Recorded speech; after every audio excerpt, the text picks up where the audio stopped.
Are you having trouble getting materials, being that COVID has been such a major disaster as far as getting materials ordered? Right. I mean, look, material acquisition is one of our biggest challenges today in the industry. Obviously, when we start our process and we go through our design phase, like I just said, once we get your selections put into Builder Trend and those are approved, that the very first thing that we do is order materials. As soon as that happens, yes, there may be things that are back ordered for a month or 2 months even, but even in that case happens, usually we're not starting people's projects for 3 months after we sign a contract. So we have a spot at our warehouse where we store all the materials, we keep them categorized per job, and that allows us to make everything work properly and keep everything on site for the customer. As far as having those issues or those obstacles, if you will, as far as Right. getting those materials, I'm sure there's some sort of pricing issue with that as well, because supply and demand is a little bit harder these days.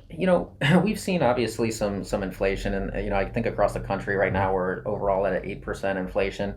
In our industry specifically, though, we're up 26% for the industry.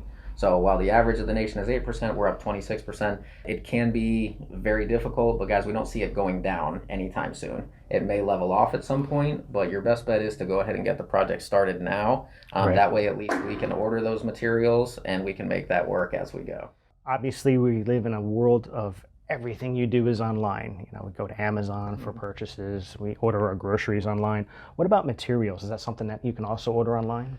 Um, Very few. I mean, especially not for the customer basis. A lot of times we will source materials through our vendors that are specifically online, but we don't typically allow the customers to source things online just because of the quality that comes from that. If you're buying a product from Amazon or something like that, Wish, the quality of those are just so subpar that we don't even want to install them because we're going to have a very high risk of us having to come back and do repairs on them very quickly.